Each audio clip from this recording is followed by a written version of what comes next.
Come on.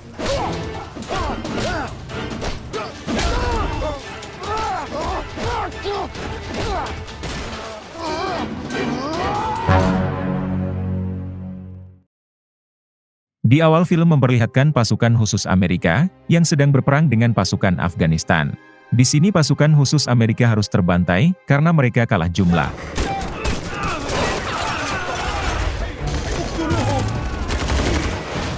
Dalam peperangan itu, yang mampu bertahan hanya seorang kapten bernama Jack. Di sini Jack sempat melihat kolonelnya masih hidup, lalu dengan segera ia berusaha menyelamatkannya. Tak lama kemudian helikopter penjemputan tiba, hingga Jack dan si kolonel berhasil pergi. Adegan beralih ke 5 tahun setelah itu. Saat ini Jack memutuskan pensiun dari militer, dan sekarang hanya bekerja sebagai montir di sebuah bengkel milik pamannya. Si paman sangat senang karena Jack adalah orang yang dapat diandalkan. Ketika Jack pulang ke rumah, ia langsung disambut oleh anak dan istrinya. Meskipun Jack sangat brutal ketika berperang, namun ia begitu menyayangi anak dan istrinya.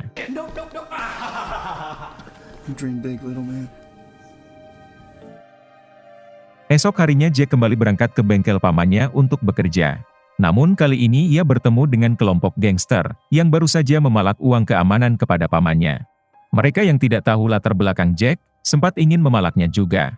Namun karena Jack menolak, ketua gangster itu langsung menyuruh anak buahnya untuk menghajar Jack. Jack yang memang bukan orang sembarangan, ia pun mampu melumpuhkan semua anak buah si ketua gangster itu. Namun sebelum pergi si ketua sempat mengancam Jack, dengan mengatakan kalau Jack telah mencari masalah dengan kelompok yang salah. Setelah itu si paman muncul lalu menjelaskan semuanya. Ternyata paman Jack dulunya adalah seorang anggota gangster, yang pernah bergabung bersama mereka. Namun karena si paman keluar dari keanggotaannya, akhirnya para gangster itu terus memeras paman Jack sesuka hati mereka. Mendengar hal itu Jack hanya mengatakan, kalau ia akan berusaha membantu si paman.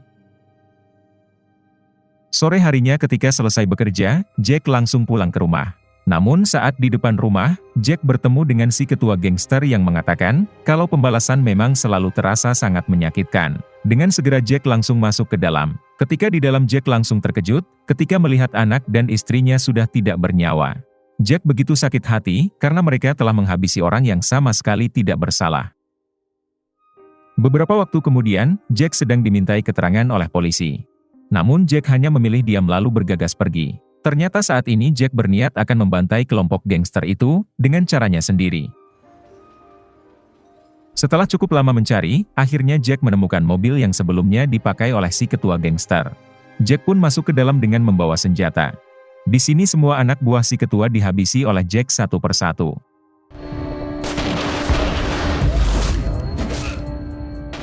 Kemudian saat bertemu dengan si ketua ingin menjelaskan sesuatu kepada Jack, namun Jack tak mau mendengar dan langsung menghabisinya.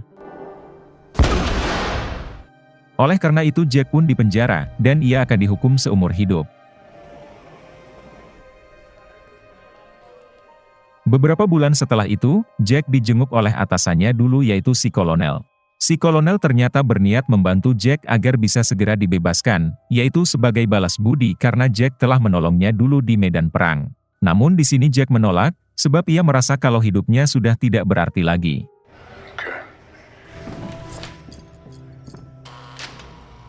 Suatu waktu Jack kembali dihampiri oleh seseorang bernama Ramzi, yang juga menawari Jack bantuan. Namun lagi-lagi Jack menolak bantuan tersebut.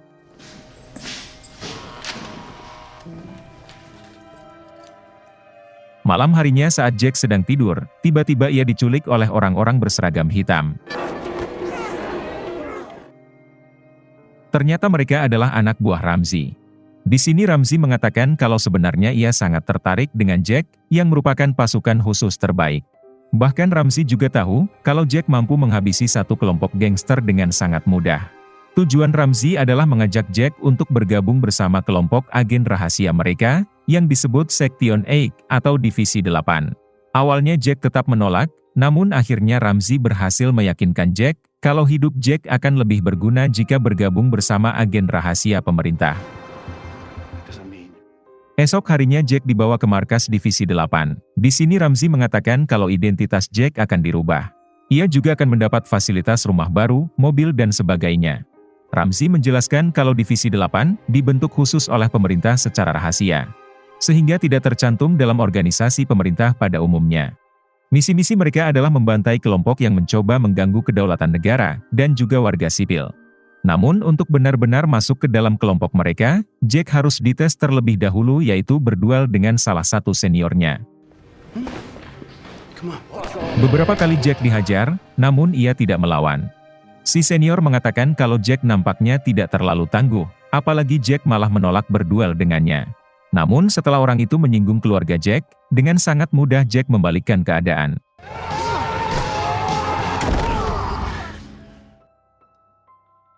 Esok harinya Jack dibawa oleh salah satu anggota bernama Lisa, menuju pesawat untuk melakukan misi pertamanya. Di sini Lisa menjelaskan kalau misi Jack adalah merebut sebuah skema pembuatan senjata dari seseorang bernama Castillo. Diketahui Castillo telah sering menjual senjata milik pemerintah secara ilegal, dan untuk kali ini Castillo akan melakukan transaksi dengan orang-orang Rusia di negara Meksiko. Jack bertanya apa yang harus ia lakukan setelah mendapatkan skema tersebut. Lisa menjawab kalau Jack tentu harus menghabisi mereka semua karena tugas utama Divisi 8 adalah menghabisi. Kemudian mereka berdua pun terbang ke Meksiko. Singkat cerita, kini Jack dan Lisa sudah bersiap di tempat transaksi itu akan dilakukan. Di sini Lisa menyuruh Jack untuk terus masuk ke dalam menyelesaikan misinya, sementara Lisa akan memantau Jack dari kejauhan. Di balik itu kelompok Castillo sedang bernego harga dengan orang-orang Rusia yang akan membeli skema pembuatan senjata milik Castillo. Namun tiba-tiba Jack menghabisi satu orang penjaga. Mendengar suara tembakan, masing-masing kelompok beranggapan kalau mereka telah dijebak satu sama lain. Alhasil mereka saling menodongkan senjata, lalu saling menghabisi.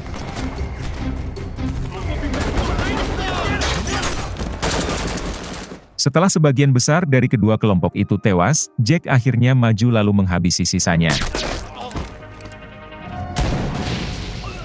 Sampai di mana Jack berhadapan langsung dengan Castillo, dan tanpa pikir panjang Jack pun menghabisi Castillo. Kemudian Jack mengambil berkas skemanya di dalam mobil, dan ia sempat melihat dua wanita yang sedang ketakutan. Jack yang sadar kalau kedua wanita itu hanyalah wanita malam yang tidak tahu apa-apa, lantas ia mengabaikannya lalu bergegas pergi.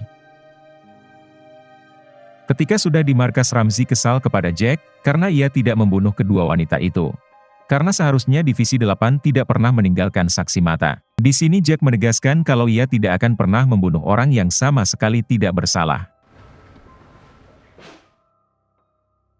Di sisi lain diperlihatkan seorang pembunuh bayaran yang sedang menyusup ke ruangan atas kasino. Kemudian datanglah pemilik kasino sekaligus pejabat korup yang merupakan target utamanya. Diketahui kalau pembunuh bayaran ini bernama Boyka.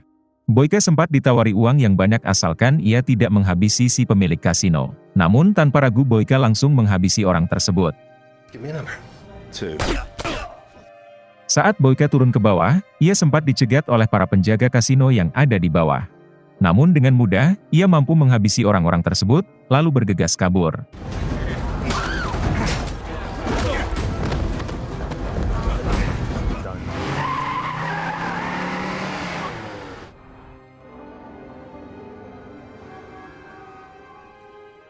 Beralih ke Jack yang sekarang tinggal di rumah barunya.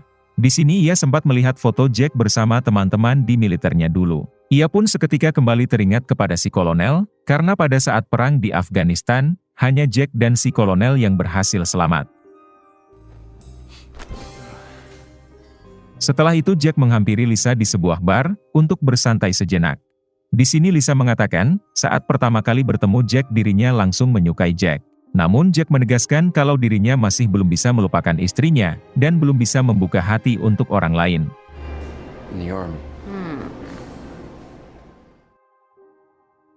Adegan beralih ke markas Divisi 8. Di sini Ramzi menugaskan Jack dan yang lain untuk menghabisi seorang senator korup yang telah melakukan berbagai kejahatan. Ramzi juga meminta timnya untuk mengambil data-data penting yang disimpan oleh senator tersebut. Singkat cerita mereka sudah sampai di lokasi target, sementara si senator tengah berpidato di hadapan para pendukungnya. Terlihat juga si senator yang dijaga ketat oleh para bodyguard bersenjata lengkap. Hingga tak lama kemudian Divisi 8 pun melakukan aksinya. Sebagian bodyguard yang menyadari kalau mereka tengah diserang, dengan segera membawa si senator untuk segera kabur. Lisa pada akhirnya berhasil mengambil data-data penting tersebut, sementara Jack sedang berupaya mencegah si senator. Jack berhasil menghabisi para bodyguard yang ada di dalam mobil, hingga tinggal menyisakan si senator saja. Ketika Jack akan menghabisinya, si senator memohon kepada Jack untuk tidak membunuhnya, sebab dirinya masih mempunyai anak kecil dan seorang istri. Mendengar hal itu Jack seketika menjadi ragu, dan berniat melepaskan si senator namun tiba-tiba.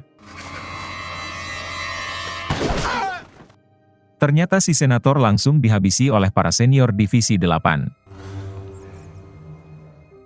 Adegan berpindah ke rumah Jack, yang menyadari kalau ada sekelompok orang yang akan menghabisinya.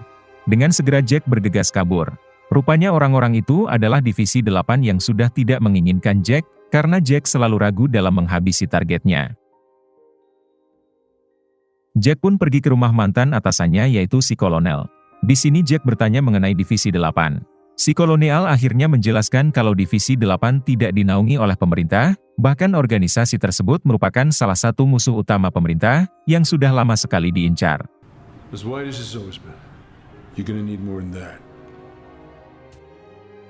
Di balik itu Ramzi begitu marah, karena anggotanya telah gagal menghabisi Jack. Ramzi takut kalau Jack akan membocorkan rahasia organisasinya. Pada akhirnya Ramzi menyuruh Lisa untuk segera mengirim Boyka, yaitu untuk menangani Jack.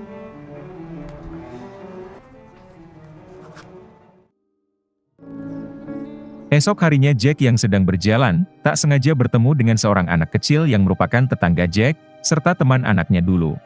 Di sini bocil itu memberitahu sebelum anak Jack meninggal, ia sempat melihat beberapa orang berpakaian hitam selalu mengawasi rumah Jack. Setelah diberitahu ciri-cirinya Jack berpikir apakah Divisi 8 ada hubungannya dengan kematian keluarga Jack. Tak lama dari itu ia diserang oleh Boyka, yang sudah berada di sana. Beruntung Jack berhasil menghindar, lalu bergegas melarikan diri. Karena suara tembakan itu, akhirnya para polisi berdatangan namun tanpa ragu Boyka juga membantai para polisi tersebut. Ketika dalam perjalanan, Boyka mengabarkan kepada Ramzi kalau ia telah gagal menghabisi Jack. Mendengar hal itu, tentu Ramzi merasa kecewa dan menanyakan reputasi Boyka. Boyka juga terlihat kesal, karena baru kali ini ia gagal dalam menjalankan misinya. Kembali ke Jack yang sekarang bersembunyi di bengkel pamannya, namun tak lama kemudian ia dikepung oleh anggota Divisi 8.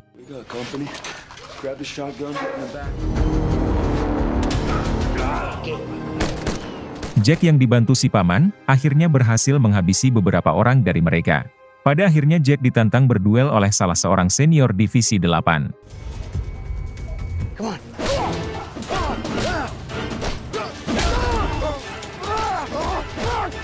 Saat di tengah pertarungan, tiba-tiba si senior dihabisi oleh Lisa, yang ternyata selama ini Lisa berpihak kepada Jack. Lisa pun mengajak Jack untuk segera pergi, sebab jika Jack tetap di sini itu hanya akan membuat pamannya dalam bahaya. Singkat cerita setelah sampai di suatu tempat, ternyata mereka berencana ingin melawan Ramzi, namun tiba-tiba. Saat tersadar Jack sudah dalam keadaan terikat. Ternyata Lisa memang sengaja menjebak Jack, agar bisa dibawa ke markasnya. Di sini Jack bertanya kepada Ramzi, kenapa ia tidak langsung membunuhnya saja. Ramzi menjawab kalau ada kejutan yang harus Jack ketahui. Ternyata selama ini, si kolonel adalah bagian dari anggota Divisi 8. Ramzi juga mengatakan kalau dirinya adalah orang yang telah mengirim para gangster untuk menghabisi keluarga Jack. Karena hanya dengan cara itulah, Divisi 8 bisa merekrut Jack. Namun sayang Jack masih ragu dalam membunuh, sehingga dengan terpaksa mereka akan mengeluarkan Jack dari keanggotaannya dengan cara menyiksa Jack sampai tewas. Kemudian mereka pergi ke ruangan depan, untuk membagi uang yang mereka dapat, dari hasil penjualan skema serta data-data penting dari para pejabat yang sebelumnya mereka rampok. Di sini si kolonel menyarankan Ramzi agar Jack segera dihabisi sekarang, sebab jika dibiarkan takutnya Jack bisa lepas lalu balik membantai mereka. Pada akhirnya Ramzi menyuruh si kolonel untuk membunuh Jack. Namun ketika menghampiri Jack, ia bersumpah kalau dirinya tidak tahu menahu tentang tewasnya keluarga Jack. Si kolonel juga mengatakan kalau sebenarnya, ia diutus pemerintah untuk memata-matai Divisi 8. Karena sekarang ada Jack di sini, ia berniat akan membantai seluruh anggota Divisi 8 saat ini juga. Jack pun akhirnya percaya dan akan beraksi bersama si kolonel. Tak lama kemudian, mereka membuat kegaduhan yang memancing seluruh anggota masuk ke sana. Jack dan si kolonel pun mulai menghabisi mereka satu persatu.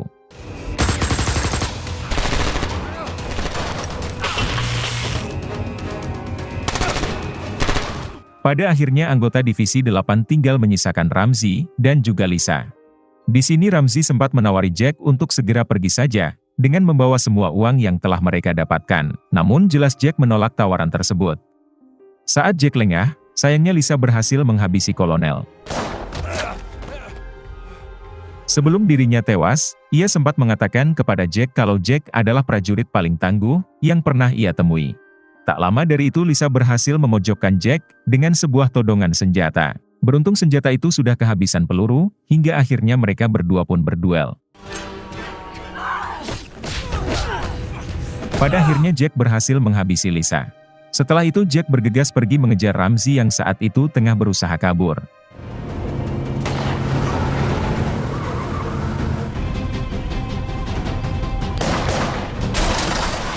Di suatu kesempatan, Jack akhirnya mampu memojokkan Ramzi, dan tanpa ragu langsung menghabisinya. Malam harinya Jack dihampiri oleh Jaksa Agung, yang selama ini telah mengirim si kolonel dalam menjalankan misinya, yaitu memata-matai Divisi 8. Di sini Jaksa Agung berterima kasih, karena Jack sudah membantu si kolonel dalam menjalankan misi tersebut, walaupun si kolonel harus tewas dalam misinya. Jaksa Agung juga menjelaskan kalau Ramzi adalah mantan ketua FBI, yang membentuk organisasi Divisi 8. Mereka memeras para pejabat korup serta menjual berkas-berkas penting milik negara. Sebelum Jack pergi, Jaksa Agung memberikan kartu namanya dan mengajak Jack untuk bergabung, karena pemerintah sangat membutuhkan orang-orang seperti Jack. Namun Jack menolak, sebab ia merasa sudah tidak ada lagi yang bisa diperjuangkan. Kemudian Jaksa Agung pergi, dengan tetap memberikan kartu namanya. Ketika Jack pulang ke rumah, ternyata di sana sudah ada Boyka yang tetap ingin menghabisi Jack. Jack sempat meminta Boyka untuk menghentikan ini, sebab Ramzi dan anggotanya sudah tewas. Namun Boyka mengabaikan itu, karena yang sedang ia perjuangkan adalah reputasi Boyka, sebagai pembunuh bayaran yang tidak pernah gagal. Kemudian mereka pun bertarung dengan sangat brutal.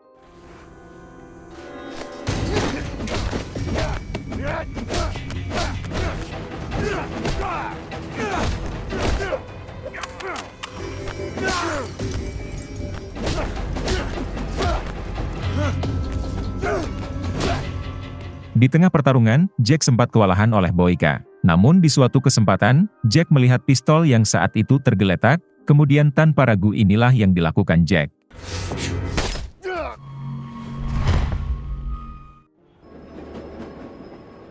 Beberapa hari kemudian, memperlihatkan Jack yang sedang dalam perjalanan. Di sini akhirnya Jack menghubungi Jaksa Agung, karena sekarang ia memutuskan untuk ikut bergabung dengan Jaksa Agung, kemudian film pun tamat. Terima kasih yang sudah menonton sampai akhir. Semoga kalian dan keluarga selalu diberikan kesehatan dan rezeki yang berlimpah. Salam untuk semuanya dari Hampura Film.